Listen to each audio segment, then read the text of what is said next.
Welcome to the In My Opinion show with Ronald Barry Robinson and friends. We have a spectacular panel. We have Mr. Henry Hatter. Good. Hi, Ron. Hi, Henry. We have Miss Denise Smith Allen, DSA 357. How you doing, Ron? All right. Next we have Miss Sherry Lynn Johnson. Nice to be here. Welcome all to the In My Opinion show. Let's talk about a very controversial subject. Medical marijuana is a law in at least 14 states, sanctioned by voters and approved by their state constitutions, but it's still a crime on federal law books. Why? Medical marijuana is being considered by at least another dozen states. The feds need to leave these people alone instead of harassing these sufferers of diseases that have been prescribed this medical marijuana by licensed doctors. They need to be out arresting terrorists and white-collar criminals. Marijuana or cannabis medicinal properties has been shown to relieve pain in tens of thousands suffering diseases such as Parkinson's, glaucoma, fibromyalgia, and a host of other debilitating disorders. Leave these people alone. Ms. Johnson, what is your thoughts on this?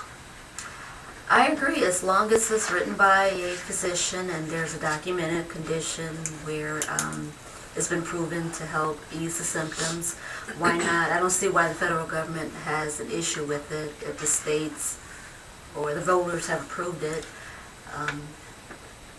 Let the people decide, and they have. Exactly. Denise, what is your thoughts? I think the federal and state need to work out something, because right now you have law enforcement people who are in a quandary as to how to enforce the law, because it is still considered illegal. Although we voted on it here in Michigan, they're still trying to work this thing out. I recently was watching the news and saw where our prosecutor as well as state police officers are being trained about the law and how it's impacting this area here. But again, I say, with this law, there also can be abuse. Now, for those who are medically challenged, and this has been a way to help them reduce pain, relieve suffering, I support that. But I'm also looking at the fact that there will be some that will get into the business, so to speak, and use it and abuse it and sell it and create additional problems. So law enforcement, the federal and the state government has to work out and make it clear to the people where they stand on it, because right now there's too much confusion going on. So myself personally, like I said, I support anyone that has some legitimate suffering, that they should have that available to them. Henry, what's your opinion on this? Well, Ron, I agree with both of the commenters here on that, but I have some divergent views too. Ron, it is illegal for any state to pass a law less stringent than federal law. And if we have passed a law in Michigan that's less stringent, we violated a federal law. But those are arcane laws, Taylor. Henry. I am just Got arguing my daughter on policy. my mind. I am just arguing policy now, and I'm arguing what the courts and case law and the Constitution and the Supreme Court have argued about this. But I see the challenge to state law enforcement people as being difficult, because there are people, like you say, Denise, are likely to abuse it. There are people who push boundaries on this stuff. And those are the people that's hard to really rein in, so that they so that we can meet the obligation of the law the way it was intended to do. There are those people who smoke marijuana, who use it outside of the domain of for medicinal uses are in violation. No buts and if or ors. And they need to be dealt with in civil court the way all others, or criminal court, the way others do. But the people who have the rights, as Ms. Johnson has said, for medicinal purposes, the rights to use this marijuana, should be allowed to use it if it eases pains. Now that's what marijuana is supposed to do. It's not supposed to make you feel better psychologically. It's supposed to make you deal with your pain. And I think that law enforcement officers have to understand how you detect people and what kind of paperwork should a person have on his possession or her possession when they're in use of the material. And not only that, but they cannot break or bend or stretch the law so that they're using it inappropriately. And this is difficult to do because people do bend the boundaries here. And we need to deal with those and let the rest of society live under the law that governs their behaviors. So I think it's going to take some time to work out this in such a way that we will be able to do justice in both situations. And this is what it is. We've got stuff commingled here, and people are getting charged for using it when they are authorized to use it by a physician. But who would do the charging if the state has approved it and it's illegal on the federal level? How would they be charged? It's the local jurisdiction. It's the local police, it's the state police, and stuff like that will do it. But I don't see anything wrong with the way it exists now. Sometimes we can expect too much from even law enforcement officers to go out and do the job right.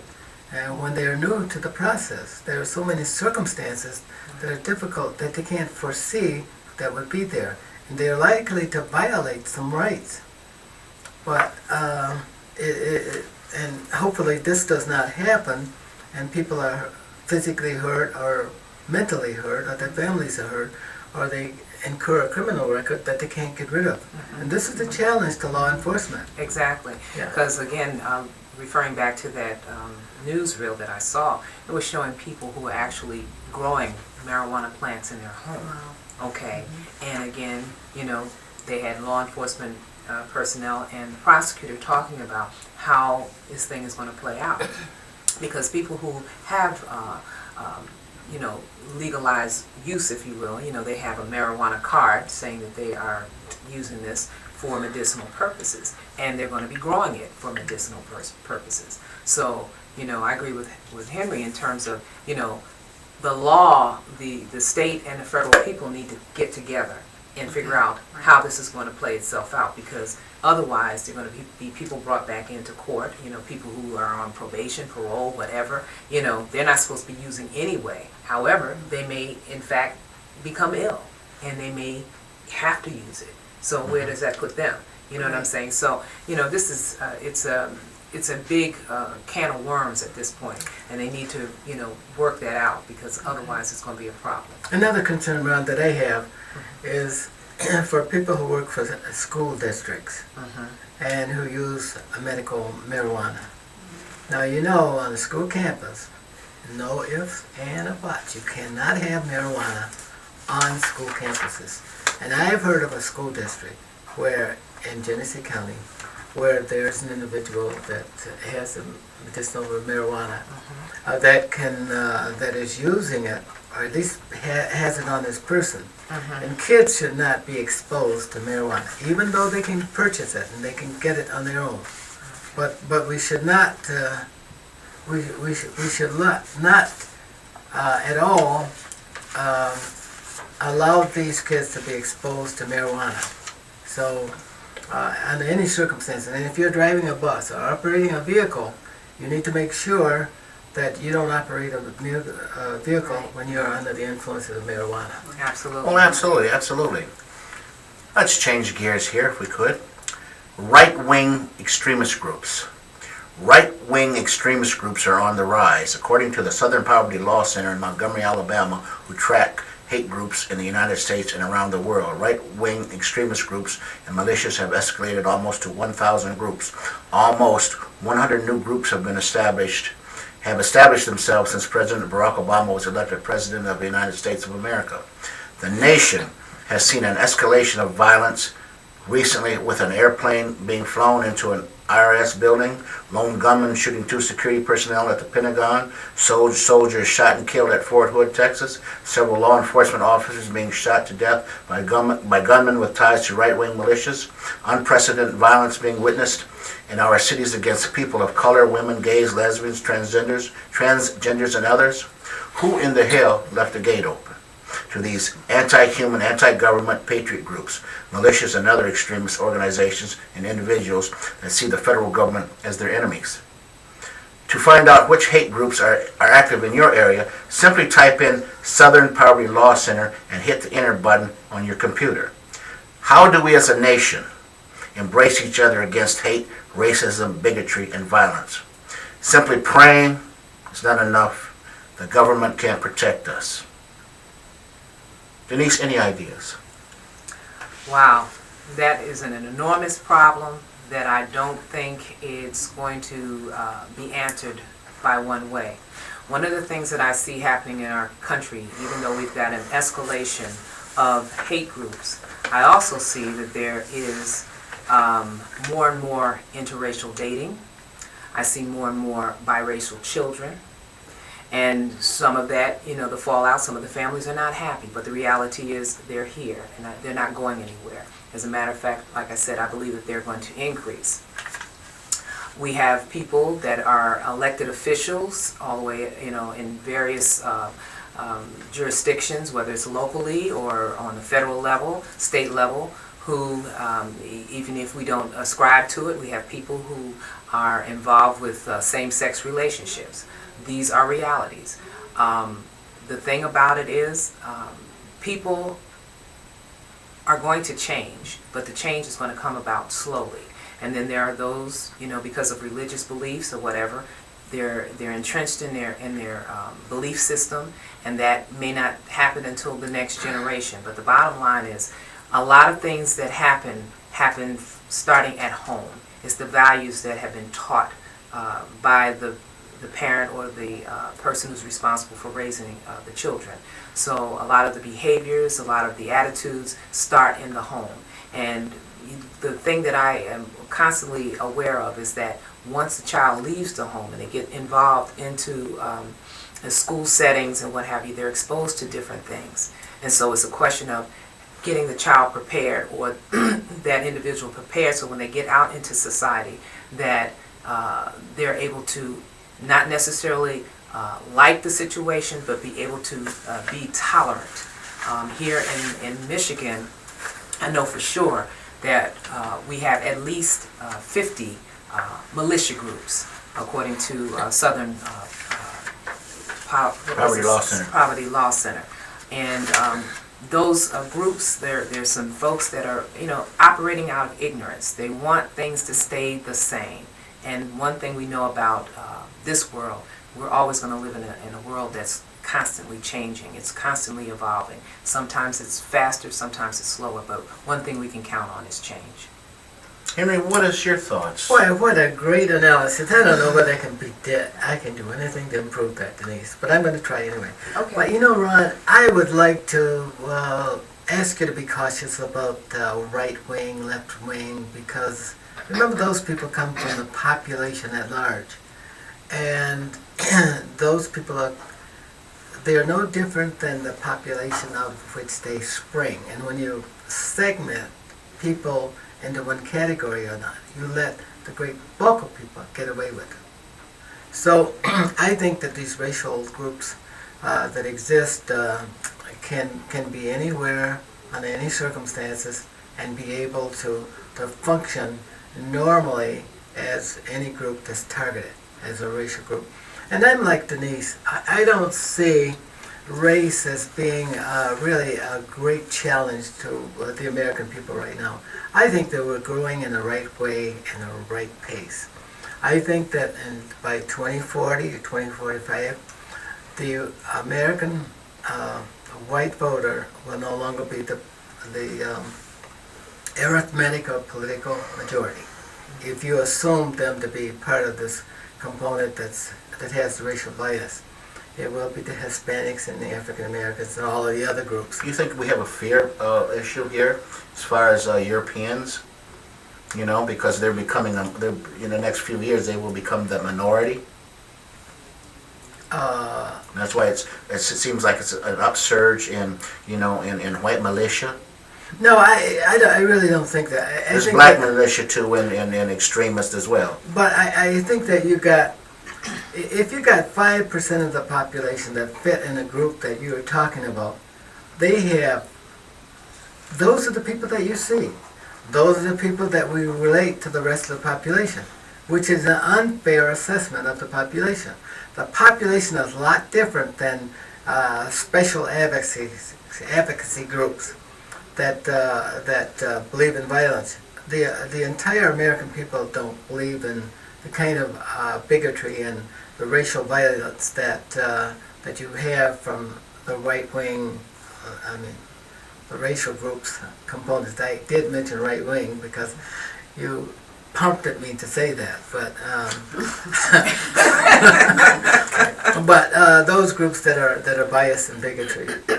But by and large, as I said before, there are many people who belong to the X and Y and the baby boomers who now have moved. And as Denise said, that we are a nation of change, and we're making those changes. And Americans, particularly African Americans, have to step up to the next level to be able to be the leaders or part of the people who will lead this country by 2050. Well, I think the Hispanic population needs to step up a notch. Okay, not to less, the white segment. They need to step up as well. Ms. Johnson, what is your thoughts on this? Well, you also mentioned extremists and militias. We have laws that we have to follow, and you just can't do what you want to do, or because you don't agree with what the government says, you can't. For instance, a lot I know don't want to pay taxes or don't think they should have to pay taxes.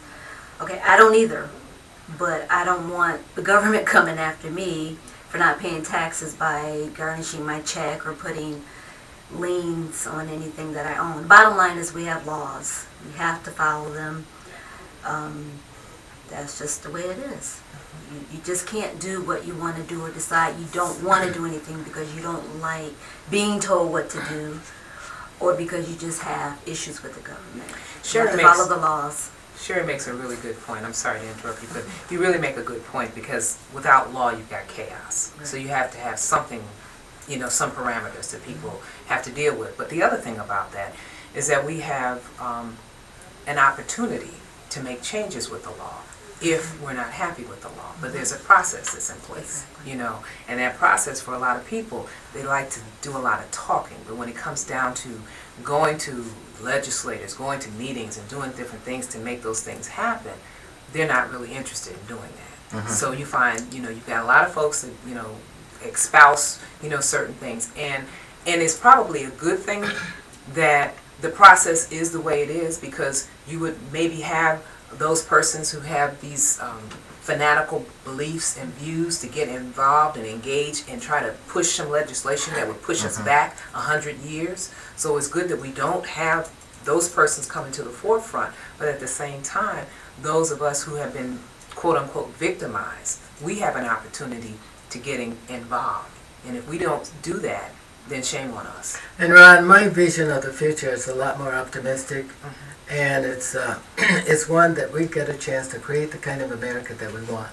Because I think that, and like you said, that Hispanics and African Americans and white Americans have got to be able to work together to come up with a resolve of how we plan to run this country and to keep this country stable with health care for everybody and with justice.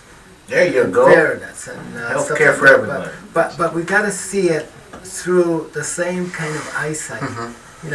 But we can't have it through one site and then the other site and based upon perspective, but it's got to be resolved. Like, be it resolved, you know. Exactly. Yeah. We're going to change gears here. Racial bias cases at record levels. Ms. Johnson, you have information on this very disturbing topic. Could you please share that with our millions of viewers worldwide? Yes. For almost a decade, Chris Shelton enjoyed his job as a meat cutter and his co-workers at Ryan's Family Steakhouse in Paducah, Kentucky. Everybody got along. We were like family, he said, and they had hoped to retire from those jobs. A new manager changed all that. He told racist jokes and used racial slurs. He targeted African American employees, including Shelton, assigning extra tasks or the most demeaning ones, according to the Equal Employment Opportunity Commission. He was so difficult and discriminatory that some African Americans quit rather than follow his orders. Shelton switched departments, taking a pay cut to avoid him. My general manager told me he gets his kicks harassing blacks, Shelton recalled. Finally, after internal complaints went nowhere, Shelton filed a complaint with the EEOC. After an investigation, a race and gender discrimination lawsuit, and an unrelated Chapter 11 bankruptcy reorganization filing, Ryan settled with the EEOC for $500,000 and agreed to monitoring and training for managers. Racism is so alive and well, unfortunately, said Amy McFerrin, the EEOC senior trial lawyer on the Ryan's case.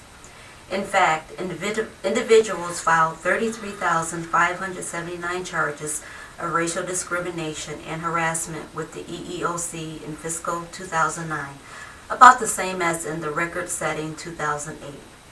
Racial discrimination complaints represent more than 1/3 of all discrimination charges brought to the EEOC, a larger share than sex discrimination or any other type. The cases, overwhelmingly filed by African Americans, often involve racial slurs and graffiti, said David Grinberg, an EEOC spokesman. Several dozen cases a year allege noose hangings in workplaces, he said. McFerrin, who works in the EEOC's Louisville, Kentucky office, finds it surprising that the Ryan's manager was so bold in his racial harassment, noting that he also harassed white staffers who were friends with African American workers. Such cases show up all over the country. I can't believe we're still fighting these kinds of fights, said Mary Jo O'Neill, an attorney in the EEOC's Phoenix office, which always has big several cases underway. In one, black employees were treated much more harshly. They fired blacks for attendance problems while non-whites had worse attendance problems and continued in their jobs, she said. That case, against a credit card processing company called NPMG, resulted in a $415,000 settlement on behalf of a dozen African American employees who were caught porch monkey and forced to play Civil War games. NPMG officials did not return calls seeking comment. Racial discrimination can be costly. 7 of the top 10 private class action employment suit settlements last year involved racial discrimination, and most required payouts of $5 million or more, according to Seyfarth Shaw, which compiles an annual workplace litigation report. Some EEOC settlements top $1 million. In the last 5 years, Ryan's, which operates 220 restaurants, has settled 3 EEOC suits alleging racial or sexual harassment at restaurants in Paducah and Shelby, North Carolina, and Jasper, Alabama, with monetary settlements in each one. A manager in Alabama allegedly displayed nooses at the restaurant, and when a worker complained, he fired the staffer. The suits came not long after Ryan's agreed to a national mediation partnership with the EEOC in July 2004, a move that is done to head off litigation. In Paducah, harassment eventually affected 7 staffers, dishwashers, waitresses, a baker, and Shelton. He and 2 white women who worked on the hot and cold food bars were supposed to take turns cleaning out the cooler. The manager made him do it every day for 3 months. Asked why, the manager told Shelton he cleaned better. One black dishwasher on parole fared worse. He was told to clean the bathroom urinals with a toothbrush during lunch hour. There were two guys on either side of him urinating, and the manager said, "If you don't do this, I'll tell your parole officer and you'll be locked up forever," Shelton recalled. Shelton complained to his manager and the district manager. When he went to the EEOC, he took letters from witnesses. "Eventually, I was fired because of my race," Shelton said. Yet he continued to press his case even after the manager was transferred to another location and later dismissed. For its part, Ryan's owners, Buffets Incorporated, issued a statement saying, "We highly value diversity and inclusion. We denied allegations of wrongdoing in this matter, but it was in litigation for many years, and in light of the bankruptcy reorganization, it was time for the company to resolve old issues and move forward. In fact, resolution of this matter was necessary as part of the bankruptcy proceedings." The company agreed that the offending manager and the general manager would never be rehired. Shelton is now happy working at an Olive Garden restaurant. He knows he must remain vigilant. People think that racism is dead, but it's not. Vicki Elmer is a Michigan-based business and careers writer. I can attest to this firsthand. I work on the NAACP Legal Redress Committee that investigates the discriminatory employer practices. And in many workplaces, racism raises its ugly head time and time again. If you feel that you have been discriminated against, don't wait thinking things will get better, because they won't. In most cases, they only get worse. Immediately file charges and complaints with your nearest state civil rights agency, the NAACP, the Equal Employment Opportunity Commission, and or retain an attorney. You must make the deniers of your constitutional rights accountable. Not only can you sue the company for discrimination, you can sue the person or persons individually that has caused you this harm. At this time, unfortunately, we would love to debate this particular subject, but we have ran out of time. Until next time, this is Ronald Berry Robinson and friends saying, stay focused.